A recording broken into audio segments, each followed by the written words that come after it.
On this episode of Star Trek Universe, Effie and I find ourselves in a dark place, drained of energy. I'm not talking about seasonal depression. We are spending some time inside of a giant amoeba as we review Star Trek 219, The Immunity Syndrome, after these incremental power warnings from our mystery Mr. Scotts.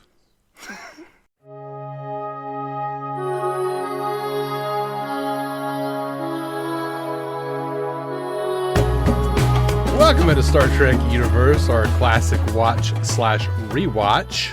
If this is your first time here, I'm David C. Robertson. I've seen Star Trek so many times, and I am gleeful to be introducing it in mostly production order, or whatever happens to make sense. We will eventually get to some places where we're not going to be doing that. We got to tinker around, yeah. But I love introducing it to my great friend Effie Oppelders here, who's never seen this shit before. That is me. I have never seen this shit before. But I've seen this episode for once. And, for once. Thank you for reminding me of my seasonal depression. I need to ask my therapists to get me some lamps and shit for light therapy soon. Because, my God, things are going to suck in a month. We know this. It's like, it's getting cold, Doc. Like, I know you're treating my mental health condition, but also I need something bright to shine in my face so I feel less inhuman. Yeah. We're looking forward to that part of the year. Yeah. I actually do really well for maybe the first, up until Christmas. Up until Christmas, I'm pretty okay. Like, I'm busy. That's fair, but January is the worst, yeah. Yeah, it's like post-Christmas, and you got like a whole nother year. I'm like a little kid. I'm like, damn it, I got a whole nother year till Christmas now? Yeah. Like, that's so many sleeps. Fair enough. It is, I feel like New Year's gets me worse, where it is very much oh God, another year passed. What am I going to do for the next year? Like, people want you to plan or have ambition or some shit. Fuck people. I have lots of that, but I'm not getting it done. God damn it! Right. And then January hits, where you have the hangover from New Year's because you drank too much, because you were definitely overthinking your year's achievements, and then and then shit is still fucking dark, and spring is still months away, and I don't know, man. Yeah. I feel like I think you and I both have the ADHD problem, where we have so many ambitions and so many plans. Yep. We just wind up throwing it into its own little metaphorical doom pile. Yeah, and then we get distracted by a new project. Or what if instead of writing this novel and actually finishing more than a chapter, what if I turn it into a graphic novel? Who cares that I haven't drawn in a couple years? Etc. Yeah. And then you abandon that and you get back to whatever. Yeah. It's maybe I should write it in English instead of Dutch. Maybe that will help me get through my writer's block. I am hopeless sometimes. Yeah. No, I get it. I know you know. It is very much now I bought these art supplies. I should probably use them somewhat more often. You read my Substack. I read your Substack. It is very, very reassuring to me. I'll link that in the show notes, davidcrobertson.substack.com. You can find it right there and read it like I do. I am a role model. Such a role model. Oh, God. Yeah. And by that, I can be a model for your existence, but I'm quite pudgy, so I have quite a few roles. And we are roles models, yes. Yeah. We model these roles like no other. By the way, I'm so sorry. I'm so sorry to the Star Trek fans. I haven't asked you, have you watched the new Rick and Morty season?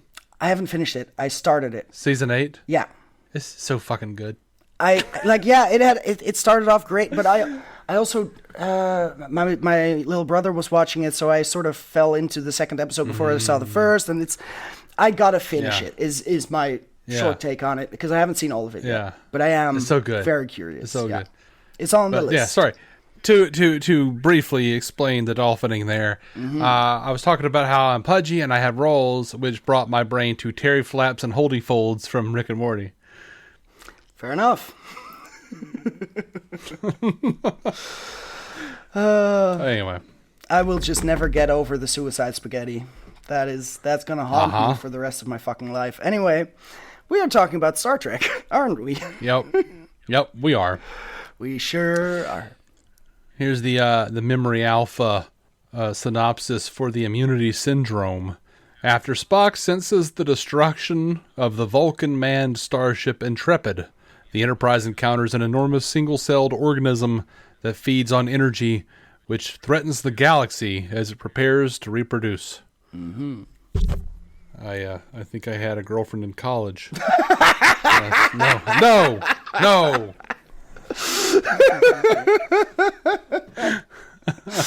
Fair enough.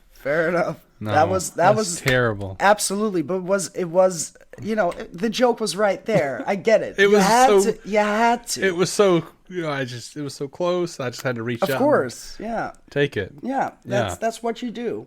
The amount of like jokes, $1 million bag at a Riyadh comedy festival, Exactly. My goodness, you just have to. Yeah. Or you don't, and you show some spine, Like, the only reason to take that gig is to abuse the fuck out of the stage and not get paid and hopefully survive and get back to your country safely. But that is the only reason to go there. Yeah. My God. Right. We are dating this episode, but that's beside the point. You motherfucker, Bill Burr. I trusted you. I guess you shouldn't have. There's a bunch of people who are, not so surprisingly disappointing. But there are definitely some who should be ashamed. They didn't disappoint me. That was the thing. It was really just Burr. He was the only one for me that was like, maybe Aziz Ansari. I was like, oh, come on, dude. That's fair. But, yeah, like, come on. Think about this for longer than 2 seconds. But most of the ones who said yes are definitely the people who were like, yeah, we knew you would do something like this. You don't give a shit. You have no moral compass. It's fine. No. Yeah. We already hated you, so if you're going to whine about free speech, might as well do it in a country where you have no free speech. Mm-hmm. Good luck to you. Mm-hmm. Anyways, amoeba. Yeah. All right, so I have to say, straight out of the box, I love this bit where Spock senses the destruction of the Intrepid, and the way he talks about it, and it plays into later Star Trek too, which is cool. The way he talks about it is not that he senses only the death scream of the Vulcans aboard the Intrepid, which he does. Mm-hmm. And that fucking phrase is already haunting, sticks with you. But the way he says the Starship Intrepid died, and the way he talks about it in the episode, as if the Intrepid herself did not know what was killing her. Mm-hmm. Like, this gets, without getting deeply into it, this implies that Spock understands that the computers of these starships are sentient in some way. Ooh, yeah, right. I hadn't gone that far, but I'm sure they'll get into that eventually. Yeah, that's very interesting, because I was already intrigued by just the concept of, okay, sort of Vulcan hive mind idea. You can absolutely feel when the part of the population just fucking disappears more than normal birth rates and death rates. Mm-hmm. Like, oh no, a gap is missing in my sentience, I guess. There is something died, something disappeared, and that's fucking hurts. That's already interesting as fuck, but then adding on that he has that sort of with the spaceship, and it's not just a metonym for the people aboard. That's really interesting. Yeah. And it's not going to be a thing that they talk a whole lot about as far as like episode to episode or anything. Mm-hmm. But this is not the only time. This will not be the only time that Spock connects emotionally and mentally with a machine. Yeah. Like, there is something there that he connects to. That is fucking interesting. Yeah, because much later Trek will deal more with synthetic beings and that sort of intelligence. Is it life? Is it life? Is it property? Gets into some really good episodes for sure. Mm-hmm. But I like that. I like the way they worded it here, and while they don't focus on it, I like that it was there just because I like thinking about stuff like that and feeling like that is a sliver of world building that I can kind of dust off from time to time and think about. Yeah.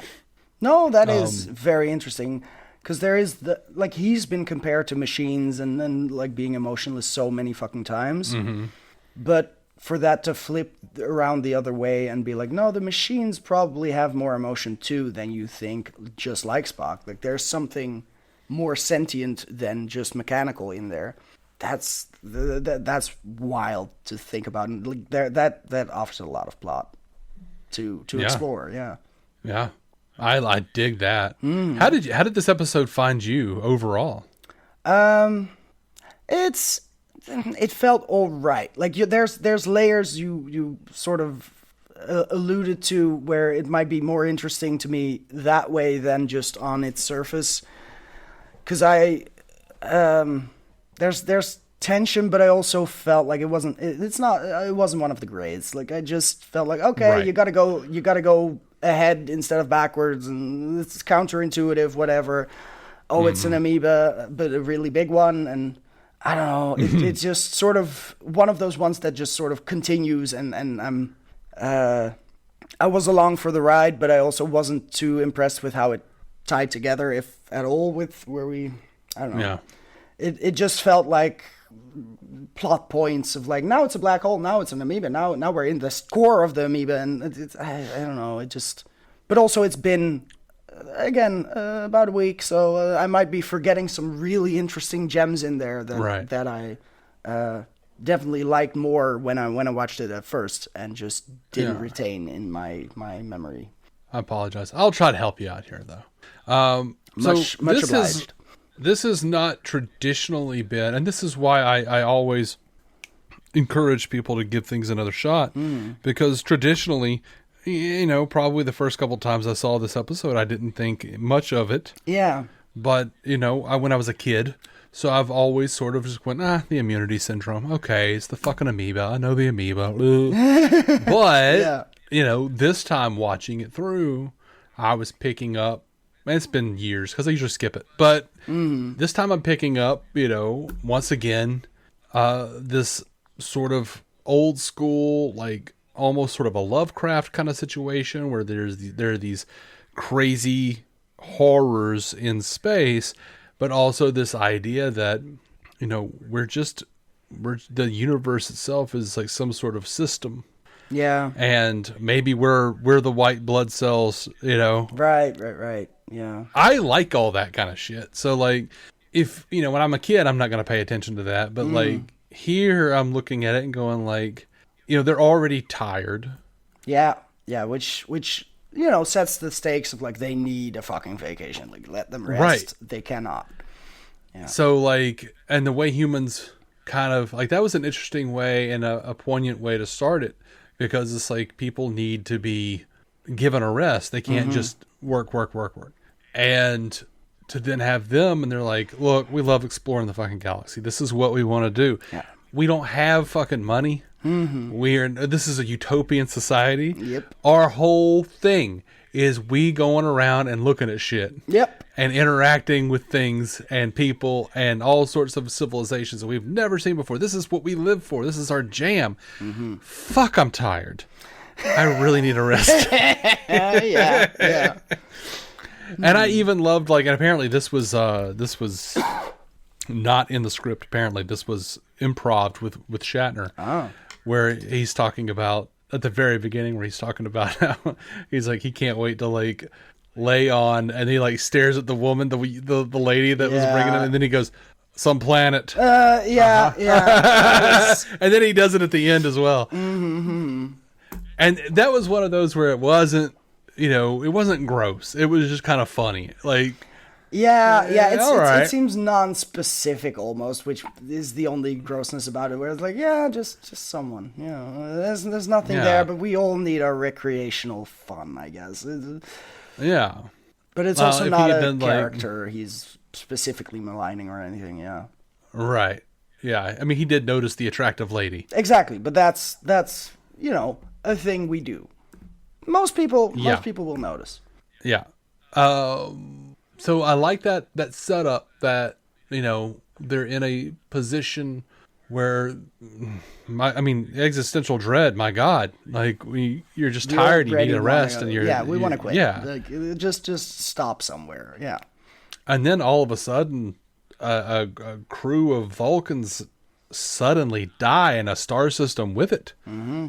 And they even go out of the way to be like, dude, this star is like a certain, is whatever power, like there's billions of lives. Yeah, and Chekhov's just like, size. All dead. Yeah.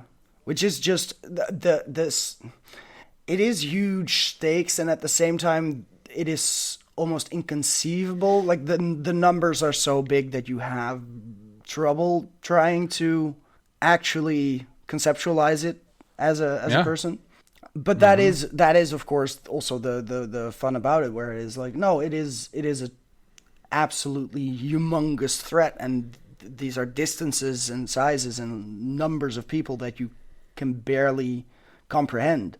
Yeah, but just terrible and horrific. Yeah, and just, oh dear God. Yeah, it is very much. It should almost be more startling if they weren't so fucking tired, I guess. Yeah. It is very much, oh no, if that can happen there, like everything is fucked. Like, yeah.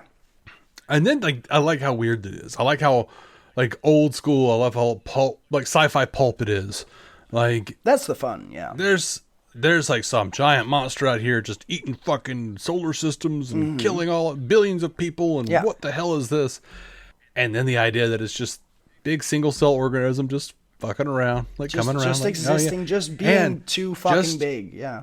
And just like the cloud monster from last week, that I also refer to as like Lovecraftian. Yeah, I remember. I was there. It is about to procreate. It is about to like. Yeah. It is about to get a bunch even of these fucking things. Scarier, yeah.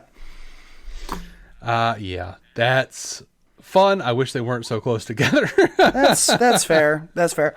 But yeah, no, that frame is there. It just sometimes it strikes me as slightly too simplistic, because like, yeah, this would be more impactful if you were in that actual situation, but sometimes I just don't buy it beyond, oh, they wanted a parallel with white blood cells. And I'm like, that feels like a very one-to-one sort of analogy you've written. And it's not the most interesting metaphor to me at that point. But of course there's more to it than the sort of explanation they give quite explicitly. And that's where shit gets more interesting generally. But it starts off very much with, okay, it's just a black hole. There's just darkness. There's just no light. There's just that black thing with an outline so you can actually see it on your TV screen. Mm-hmm. That's not the most inventive part. I will say, this is one of the episodes that I think the remastering dulled it a bit too much. Absolutely. Having been shown by you the original, so much more contrast, so much more color, so much more life. It is absolutely, there are not every bit of effects, but like some of them, it makes such a fucking difference. Even this black hole, like there is much more clearly a bunch more stars around it, and it's not just black within more black, which, yeah, is kind of how space works, but also, come on, man, just having that bit of overexposure where you sort of see the night sky grayish bluish instead of pure blackness helps with the point of like, that zone of darkness is fucking freaky, man. Yeah Which I honestly, on the zone of darkness, on them seeing the zone of darkness in the background, I thought both versions did a really good job with that, because it does feel like something you might see like when you see like a black hole in space, because you've got the corona. And you're like, oh God, there's that. Yeah. And but also it's the shape is not that, so it's kind of different. But it's, I don't know, it is purely a thing I could say in hindsight, because seeing them side by side, I'm like, oh, I think I prefer that one. But it's not. That's not the biggest difference. Like there's later stuff that's much more relevant to that comparison. Like once they're inside the amoeba itself, because the black zone is just the protective bubble around the amoeba. Yeah. Like once they get into the amoeba, and it's one of those things where like the original effects played really way heavier into the psychedelia of the 60s. Yeah. And the fact that they were like in the episode, they have been ensconced in this darkness. They are enveloped in complete black, bleak nothingness. And that is as it would as the existential nothingness in our lives drains us of energy. Of course, in the 60s, they would, and some people now would say, time to do some fucking drugs. Yeah. So you've got McCoy. You've got McCoy, like, making sure they keep awake and they keep going by just jacking them up full of stimulants. Just fucking stimulants. Yeah. To the point where he's just like, I can't keep giving you this shit. No, exactly. Like, at some point, your heart will give out. This makes no sense anymore. But I think that's an interesting thing for because it feels like they're just like trying to comment on or make a comment that no, it's because our reality sucks and like the system sucks. Sure fucking does. That's why we do the fucking drugs. Yeah, it is escapism. Like we are drained to try to get through. Yeah. And that is you can't go around it. You got to go through. Yeah, exactly. And that is a layer that I sort of went by me on first viewing, where I was just like, I'm not sure. But again, even considering, it's a black void that is essentially a metaphor for the black void in your life. Like, fine, motherfucker. Yeah. Point taken.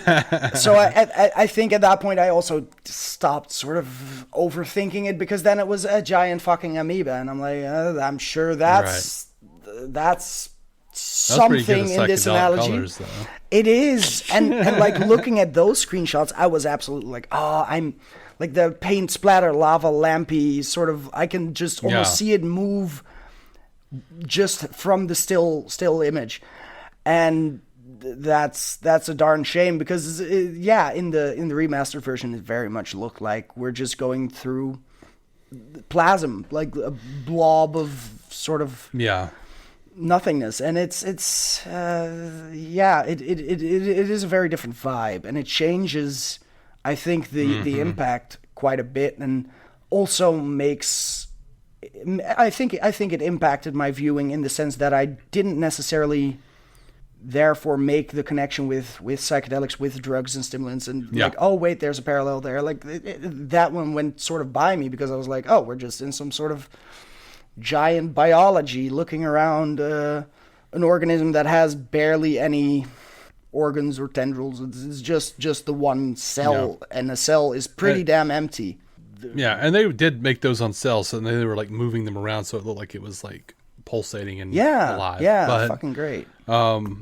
I think it's I do like the idea that they were, and I don't have anything on hand to say like, this was exactly what we were going for, but I like the idea anyway, that they were kind of being like, hey, look, this is the existential void that we are dealing with, and that people are dealing with in real life, since y'all are so concerned about drugs. And look at they're cranking up through the stimulants so they can get through it. But then you also have the cautionary tale aspect of it, where McCoy is saying, I can't keep doing this. You can't keep doing this. We have to make it out of here. Yeah. We got to stop this. Exactly. But it's also the getting through it and coming out the other side. Like there is also the sort of, you got to do this in your early 20s and then you'll get over it by the time you're 30. You know, that sort of thing. Because there is a way through. There is a like, eventually you'll find another way of coping and actually rest and prioritize your self-care in the context of this void that, might otherwise have sucked the life out of you. Right. And I'm sitting here going, okay, so in the metaphor, is Spock in the shuttlecraft therapy? Is science. Is this is this serotonin reuptake inhibitor? Like, what are we? Yeah. That's fair, because it is. like that's why I didn't look too deeply in it, because the metaphor doesn't quite and gel. Then we start to spiral and we can't hear what the therapist is saying. Like we're trying to hear the words. We're like, I don't know what the fuck he's saying. I think he's saying that. I don't know. I'm not Bones, here. hit me up with some more of those drugs. Exactly. I'm dissociating. Someone give me some more. Get me back in here with the meds. But that's I think the trouble with the parallels, the analogy, is because it's both outside the ship and inside the ship, where it is okay, the stimulants are drugs, but also the amoeba, that's some fucking drugs. Like how are we're trying desperately to escape the void, but also the void is no longer a void, because at some point the void has just become this being that's just fucking existing and not really, it's minding its own business.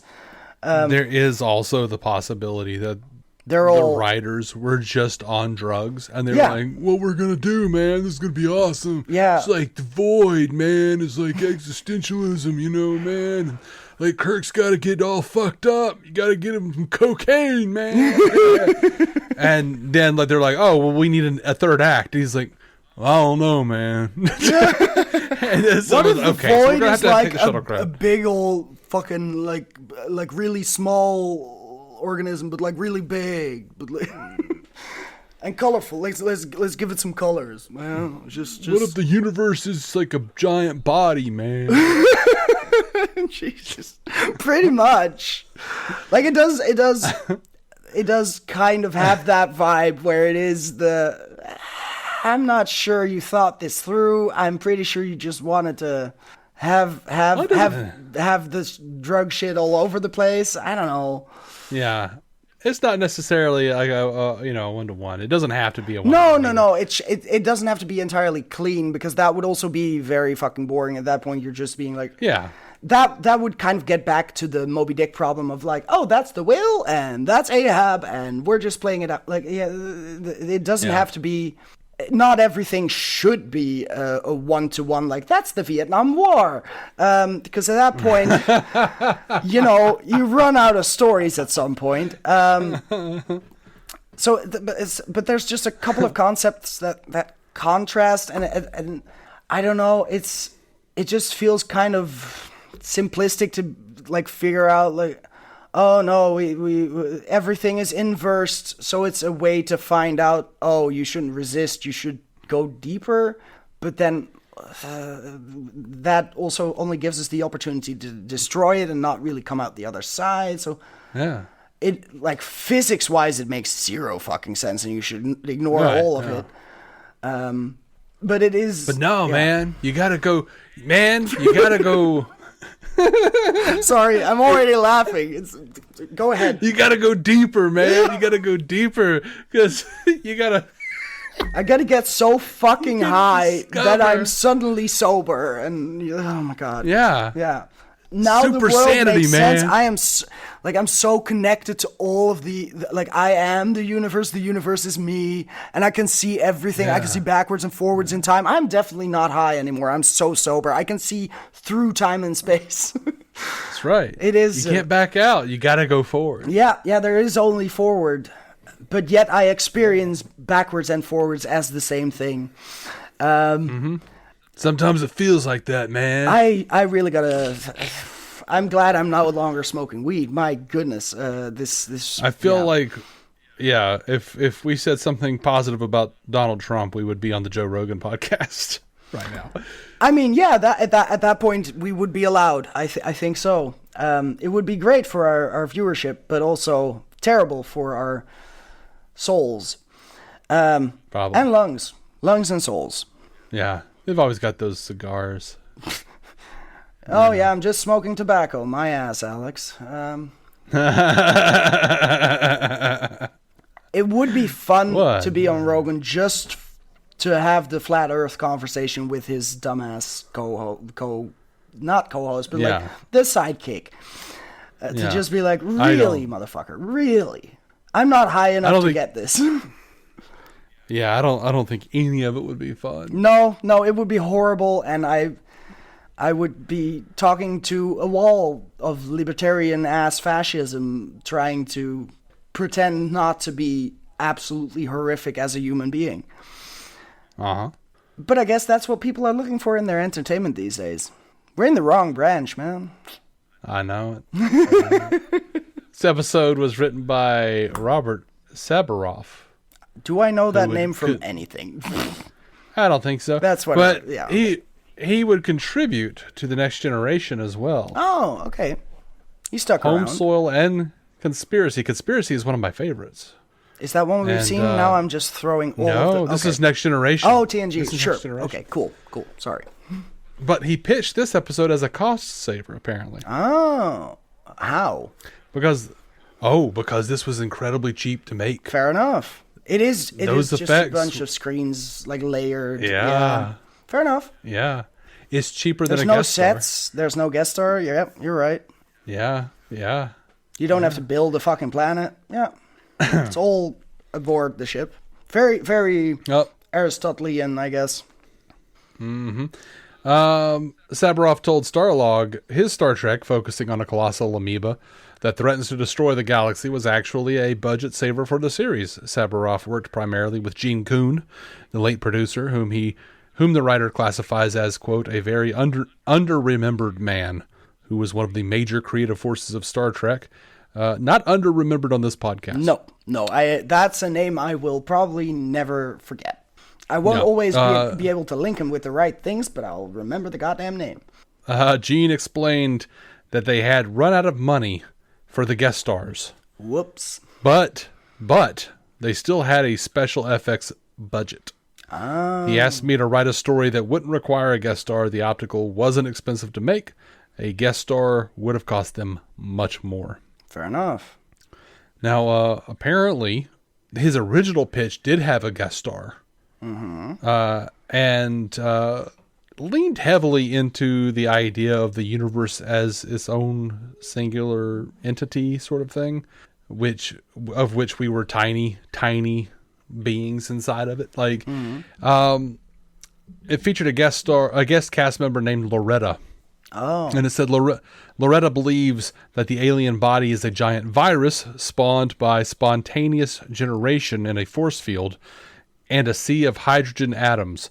But a virus can only function inside of a living cell. Kirk is stunned by the concept that the universe itself is a cell. The solar system, star clusters, even galaxies being only bundled of greater matter arranged toward the construction of a superorganism. They, Kirk and Loretta, reflect that it would be indeed ironic if the ultimate function and historical purpose of man's evolution were to serve the function of antibodies to the universe, a line of defense against viral bodies seeking to make the universe sneeze. Well put. A sneeze. raison d'etre. Yeah. An ignominious raison d'etre, indeed. I can't say that word. Raison d'etre. If you want to be French about it. I did. I even looked it up, and I know what it is. Yeah, I can't say it. Yeah, you're American. It's fine. You were born with it. Fuck me. It's a raison d'etre, and we'll. Maybe I'm born with it. Maybe it's Maybelline. Maybe. But yeah. So then, see, it was a ignominious raison d'etre, I can't say it, by Kirk's standards, and it says the most noble one by Loretta's. She wonders who the universe is. Mm-hmm. Could have been interesting, but you didn't need the guest star necessarily. So. No. So anyway, that's interesting to me. Dude, I loved this conversation between Spock and McCoy. That you find it easier to understand the death of one than the death of a million. You speak about the objective hardness of the Vulcan heart, yet how little room there seems to be in yours. Yeah, that's still a solid point. Like, it resonates. Yeah, and to suffer the death of thy neighbor, eh, Spock? You wouldn't wish that on us, would you? It might have rendered your history a bit less bloody. Yeah, yep. That was all great. That's all great. That's just solid stuff, because that point is still relevant, where it is very much if we don't see the horrific genocide, we don't really care about it, but also we can ignore it because we don't want to see it. If we don't know someone who is queer or trans or non-binary and being persecuted for that, then we don't really give a shit because we have no real concept of what that experience is like, what those people are like. If we don't, like, it is very much a reason why my best friend is black rings so false all the time, because if he was your best friend, you would perceive his struggle differently. And it is sad that we are, as humans, sort of doomed to be so limited in that, where it is very hard for many people to actually empathize with someone they don't see right in front of their fucking face, to be like, oh, there is a group, there are multitudes of people that I don't know, but I should care about. Like, it is still a terrible loss for everyone they know to be in Gaza or the Congo or wherever else. Currently, there are probably more conflicts than I can keep track of. So it is a very poignant moment for Spock to point out that we are very good at ignoring large numbers because they're just not concrete. They're too abstract for us. We can barely conceive of 100 people in reality. So if you're like, oh, 100 people just fucking were shot, it's not the same as, oh, that guy you saw yesterday in the store, that guy you talked to for 2 minutes, that guy got shot. And that's just a failure of our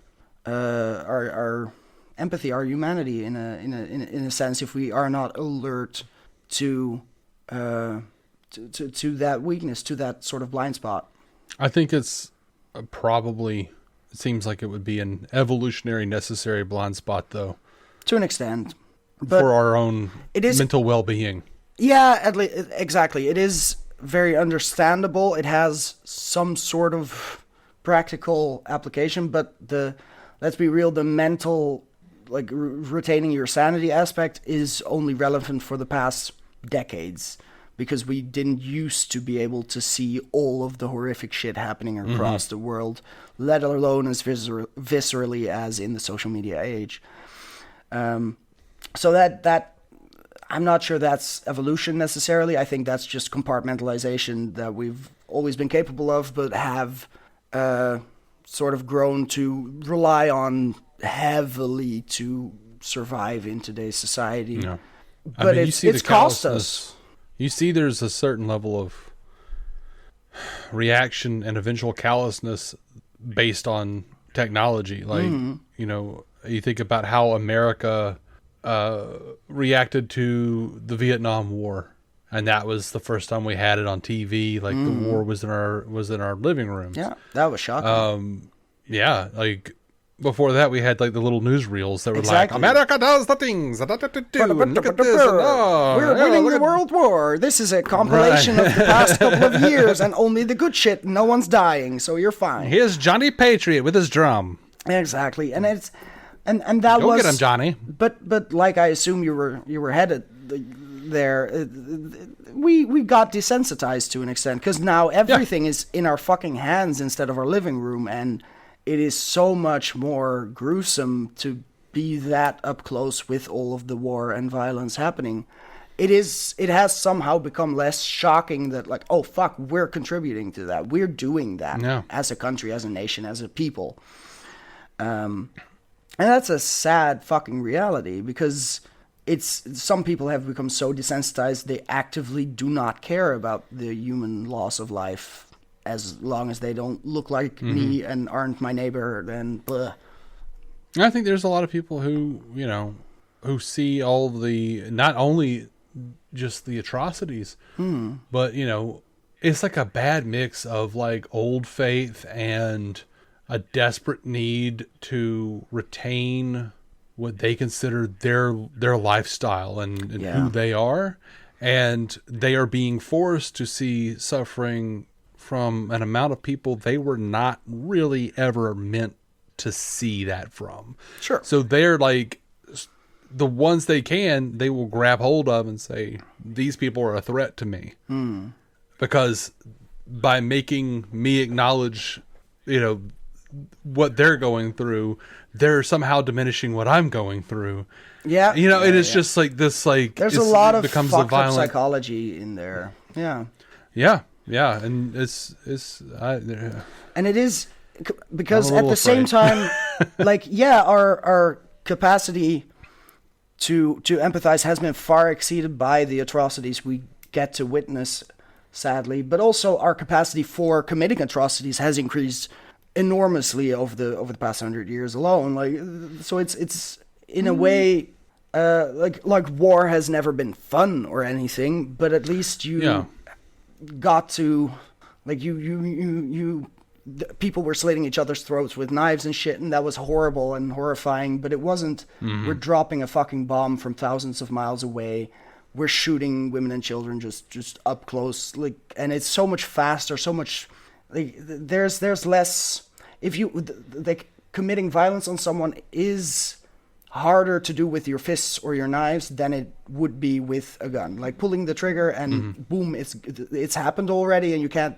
really stop and think about that, is easier, quote unquote. Still horrifying to many people, and it should be, but it's not to generals pushing the button way far off, you know. It's not the people giving those commands. So it's we and at the same time, we shouldn't be too desensitized to think to hold those people accountable, the people in charge who are just blowing up boats full of fishermen, and you know, there's because at the same time we're capable of, you know, feigning humongous outcry at the death of one person, even recently in the U.S. So but that somehow seems to, you know, overtake the death of so many others. Because we just happen to know this person slightly better and then mythologize them a lot. Like, you know, fascists gonna fascist, so they'll always use the excuse to do what they already wanted to do. Yeah.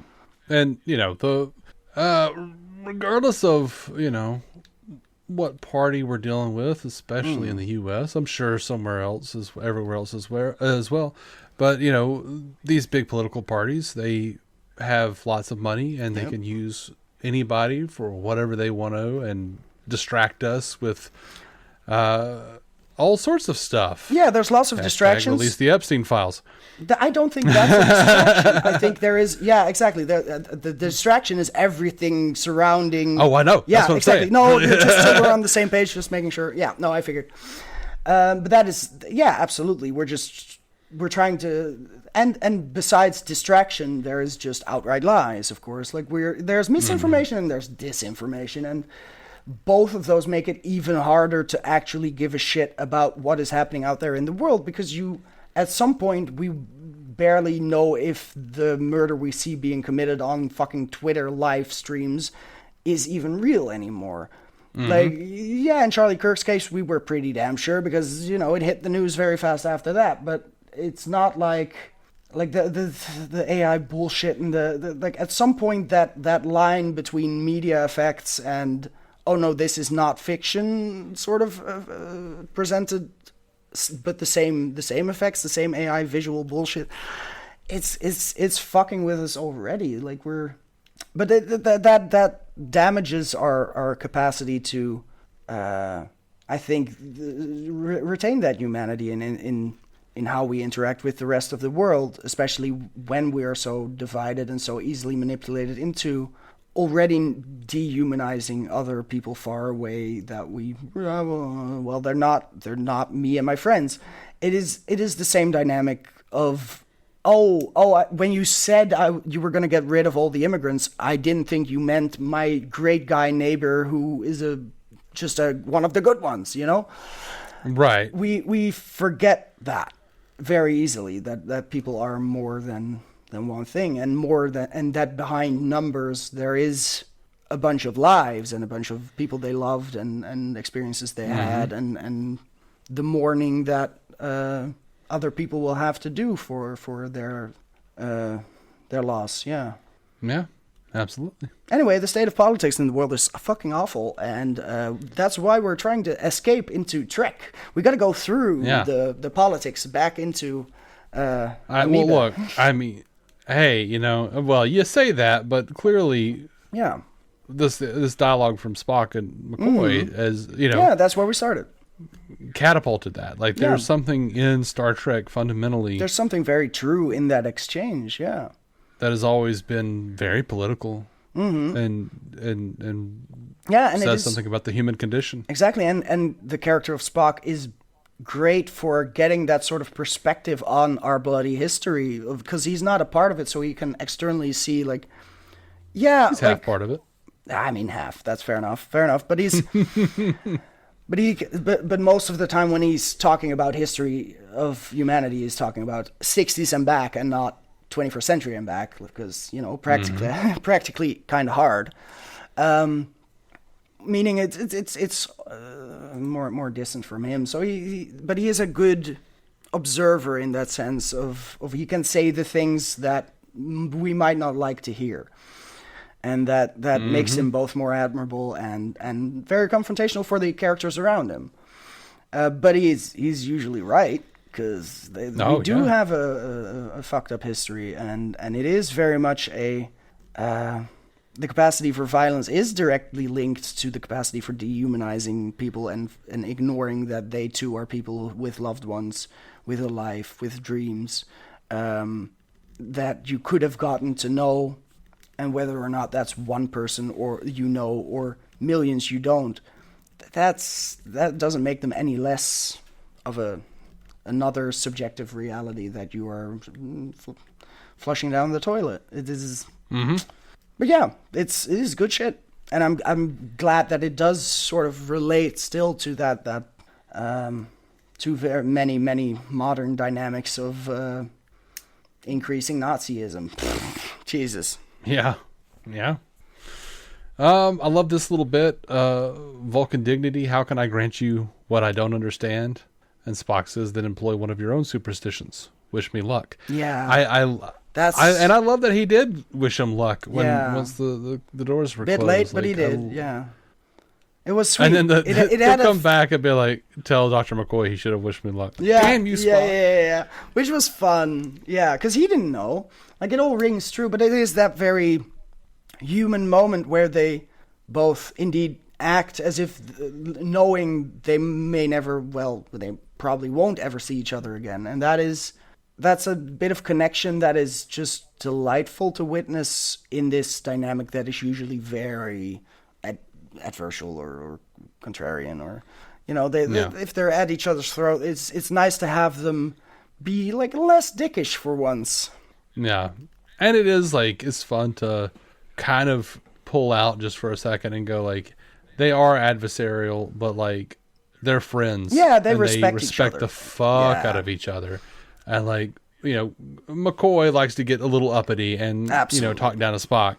And then Spock is always very quick to be like, hey, I'm quick-witted. I know. Yeah. He's like, by the way, I know you're a bleeding heart doc. Let me bring up your bloody history as a species. Yeah. Fuck you. He will just as easily roast all of humanity just to get under McCoy's skin. But I do like that moment, because it is like Spock is showing a sort of vulnerability there by going like, okay, if you don't know what my dignity as a Vulcan, blah, blah, blah, then one of the superstitions we both know, wish me luck. Like, he is not supposed to care a fuck about, like give a shit about that. Like, he does not quite admit to needing to hear that and enjoying that, but it is an invitation to be more friendly, to connect on that more emotional level that he usually hides.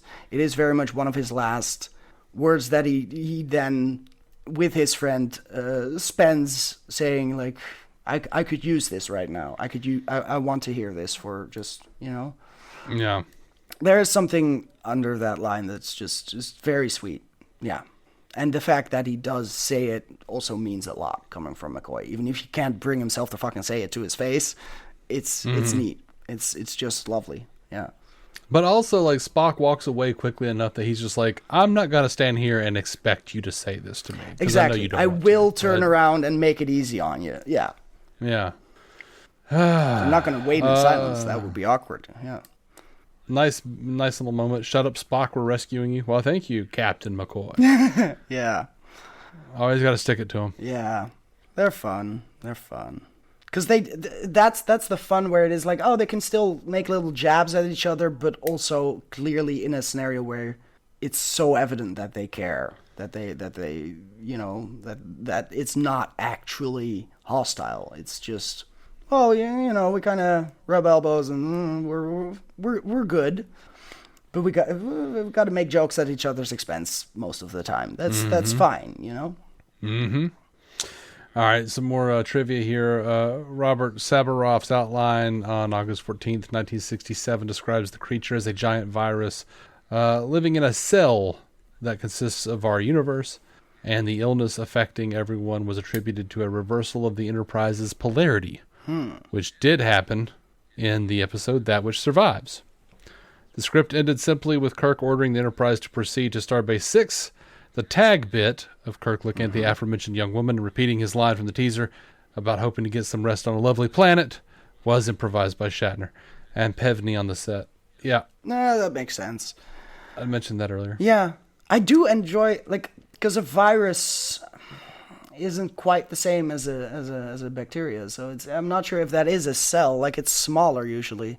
But now I'm just dragging in biology, and I'm not a biologist, so I should shut the fuck up. I am not either. Shatner consistently mispronounced Kyle's name as Cowell. Right, of course. When recording his citations for the crew, Kirk refers to Dr. McCoy by his rank of lieutenant commander. This is the only time in the series McCoy's rank is referenced, although he wears the appropriate rank insignia until TAS, in which he wears commander's stripes. Goddamn animators. This is the last episode directed by Joseph Pevney, who, along with Mark Daniels, holds the record for helming the most number of episodes for the series. Oh, wow. We're saying goodbye. We are. Spock explains in this episode that Vulcan was never conquered. However, in The Conscience of the King, which we have seen, McCoy says, "Now I know why you were conquered," in response to Spock's refusal to drink alcohol. This might be explained by Vulcan never having been conquered, but one or more of their colonies having been annexed by another power at some point. I always took it as McCoy being a dick. Sure. And messing with Spock about, saying, oh, yeah, y'all were conquered. Y'all now part of the Federation, or something of that measure. I think I took it that way, too. As far as retroactively, that is I think when they wrote The Conscience of the King, their intention was to say that Vulcan had been conquered by America, probably. Probably, yeah. Or Earth. Yeah, exactly. The Federation conquered them. That sort of, but that makes zero sense in universe, so it would be bullshit. No. But that was such an early episode. Exactly. Yeah. Early days. Right. And pre, let's say, the more peaceful approach, that makes more sense for the Federation to sort of engage in. Because I heard that line about never, and I was thinking okay, Romulans, but that's those are sort of separate. They were offshoots. And so I'm it's interesting to sort of piece together that sort of history that we know very little about. But it makes sense that when you say Vulcan was never conquered, you absolutely mean the planet they originate from, and then ignore everything else outside of the main planet that they also spread to. Mm-hmm. Well, the Romulans were Vulcans who disagreed with, the teachings of Surak and thought emotions were key to life and society. So they were healthier, except they turned really fucking violent because fucking Vulcans. Some of them, yeah. Mm-hmm. All right, well, that's all I've got on this episode. How do you feel? I feel existential dread mostly, but that's because you haven't had enough stimulants. Exactly, I haven't had enough stimulants. My body is about ready to piss out all the caffeine again that I drank this morning, and clearly I should take my second dose of ADHD meds.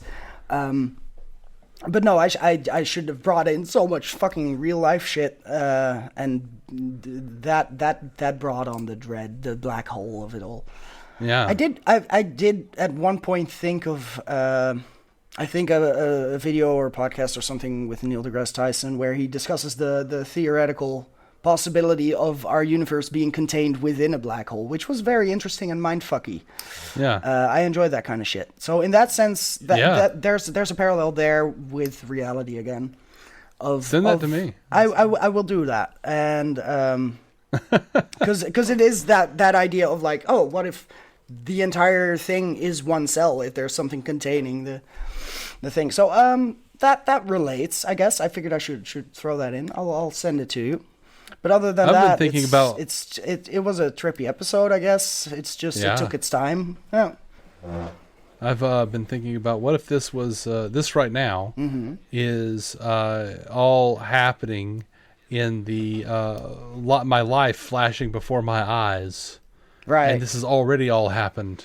Fair enough. But it would be a pretty boring biopic if you're just going moment by moment by moment. But I've sure everyone's had that thought, I think. Yeah. That's just no. Is that a thought experiment you think we just had? Is that just us? Someone write in and reassure us. I don't think it can be two different things. Okay, it could be that I definitely don't think that we were the first to have that idea. Oh no, I'm not saying that. I absolutely, because I've talked to too many people about stuff like this, and they look at me like I'm fucking crazy. Okay, those people are just boring. Fair enough. Those people are majority, I think. Yeah, sadly. Yeah. I'm guessing those people are neurotypical. Yeah, no, not sadly, because those fucking people can function and they're happy in their lives. I mean, they can function, but are they happy in their lives? I don't feel like a majority of people is happy.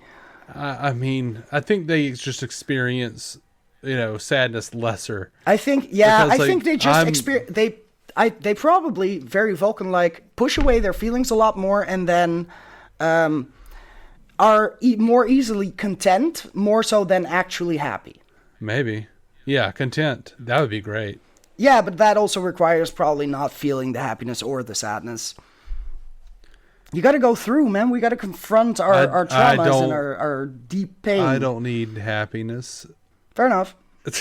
I would happily accept contentment. Just fucking contentment. Rather than like driving to like Walmart eating myself alive thinking about like how I'm going to be in there for fucking an hour and a half, getting together a bunch of shit that's slowly killing me and the fucking chemicals and... Yeah, but I feel like it's a very thin line between contentment and accepting that life just kind of fucking sucks. Like it is also being content with, I guess this is it, also feels like wallowing in your own sadness. But then also like piling on the fact that we don't know jack shit. This might not be it. It might have already been we don't ended. Know. Fuck. Like, what if we're in a cycle? How many times does your life flash before your eyes? Maybe it just your soul just cycles through and you just have the same life over and over again. I know, but all those things are possible, but you always sort of end up at but if I cannot experience the difference between that and the next 3 cycles of flashing before my eyes, at that point it doesn't matter for what I'm doing, so I might as well just pretend that this is reality. It's the first time. It is very much but if I don't know how to escape the Matrix, I guess I'm stuck in the Matrix. I might as well live my life within this system. Maybe the way you know that you're in the loop. Mm-hmm. Maybe the way that you know that you are actually already dead is when you have deja vu. But that happens so fucking often. I know. Fair enough. Oh, God. Yeah. No, I definitely have a chapter in my book that's just all flashback post-death. So it's fun to mess with that sort of shit. But I'm not going through it chronologically because that would make for a really fucking boring book, and I want to skip parts of her life. Because energy doesn't die, maybe like every time you die, you just like your soul is transferred to the next body in the next universe that's almost exactly like yours, the one you came from. So every time you have deja vu, it's because you are doing something that the previous version of you has already done in the other universe. Right. And that gives us the illusion of free will, because we can sort of make choices, but occasionally we'll make the same ones again and just fucking repeat those mistakes. And on occasion, we'll do something slightly differently and create a new multiverse. Right. Yeah. It's like when I'm laying in bed and my wife is taking a shower and she's listening to one of my podcasts, and like I hear you or Jason saying something, or Matt, and I'm like, oh man, I should have said this. And then I say that and I'm like, fuck. Oh, never mind. That's better. Because I definitely have those moments where I'm like, oh, I should have said this. And then I don't, which is worse. But I did. Yeah, those do suck. Those suck. But sometimes it's indeed like, oh, I definitely had that same thought back then, and I'm getting to it. I can hear myself weave it into the next minute of conversation to get to my point, because I cannot just say it. Imagine that. I have to. Anyway. Yeah. You know, I'm getting tired too when I'm just like lazy about it, and then I just like interrupt and be like, "Hold on, I gotta say this. I thought about saying this." Yeah, exactly. Like 2 minutes ago, when it was relevant, this is the thought I wanted to add. Yeah. Been there. Like I got nothing, but here we go. All right. Well, we'll stop talking about all this weird. At this shit. point, we got nothing. We're all just giant amoebas. Trying to reproduce. Amoeba? Look, man, it's weird to have Latin pronounced in English when I'm used to it being pronounced differently in Dutch. And what is it in Latin though? See, but that's sort of, it's hard because it's a dead fucking language. So it's probably more Italian than I would instinctively do, because we have certain. Like, the way we pronounce Latin in Dutch education is also slightly different from how it was pronounced in, say, church or the Middle Ages or different countries. Because Italians will pronounce it probably closer to what it was. But at least in Dutch, amoeba, or amoeba, I guess, in Latin, it's the OE is like an O. It's a weird sound. So don't overthink this. Amoebae. All right. Amoebae. How? What is the plural in English? I don't know. Oh, okay. I think it's just amoebas. Oh, I thought that was what I said at first. God damn it! What did I say? Amoebes. Amoebes. I think. Oh, okay.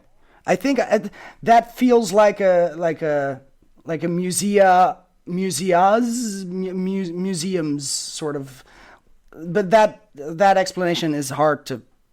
Sorry. In Dutch, we follow the Latin plural for words in that go to a instead of ums. So ums is wrong in Dutch, but it's right in English. But then a is right in Dutch, but as is bullshit because you're just combining two plurals. That's what I was trying to say. There's no plural for a plural.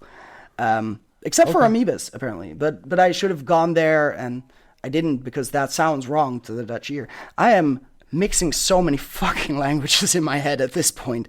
And I might be wrong about it might just be amoeba. It could be multiple amoeba. It's also quite possible. But at that point, I would expect it to be written AE because of Latin, but they probably dropped that because English. I think this is the first time I've actually had to say the word amoeba since maybe 7th grade. Quite possible. It is, for me, like, it doesn't come up a lot. Most amoeba, no. I don't really think about. I tend to spend my days without realizing we're inside a giant amoeba. Mm-hmm. It's just not that relevant to my day-to-day. It's not. On the next episode of the Star Trek Classic Watch, Rewatch, we find out one of the reasons why that non-interference directive exists. Because without it, you get episodes like A Piece of the Action. Oh, God. I'm looking forward to this. Oh, boy. No, it's beloved by some, hated by some. And I will find out which one you are next time. I will too. It is one I skip. Oh, generally. Okay. So it's one you haven't seen in a bit. Cool. Yeah, I mean, well, I have relative seen it bit. kind of. Yeah. I have seen it kind of recently because I just had Star Trek on Tubi. Oh, Or right. Pluto or some shit. Sure. In And the I was background, just like, yeah. and I walked through. I was like, Jesus, this is a piece of the action. And yeah, but it's an interesting premise. It's fun, and I'll find out. it is a fun episode. Good. Looking forward to it. Yeah, it's just also so cringe. But maybe my generation has grown up with so much cringe. No, I don't. Yeah, don't necessarily like that much cringe. I'm not Gen Z enough for that. I'm still a millennial. Anyway. Yeah. All right. Well, until next time, Joel on True. Live long and prosper, and of course, Eat that dick, people. Eat that dick. Ah, shit. You know what I should have said? Should have said the multicolor psychedelic amoeba bullshit represents the fact that life persists even in the darkest of voids. Something like that. Yeah. Ooh, or, rather the color of life cannot exist without the darkness. Some stupid shit. Thank you for listening to the Star Trek Universe Podcast, a Stranded Panda production. If you'd like to hear more from David C. Robertson, check out the DC On Screen podcast or maladjusted.tv for his web videos. If you'd like to hear more from Matthew Carroll, check out the Marvel Cinematic Universe podcast or listen to his music. Just search for Matthew Carroll anywhere you get music.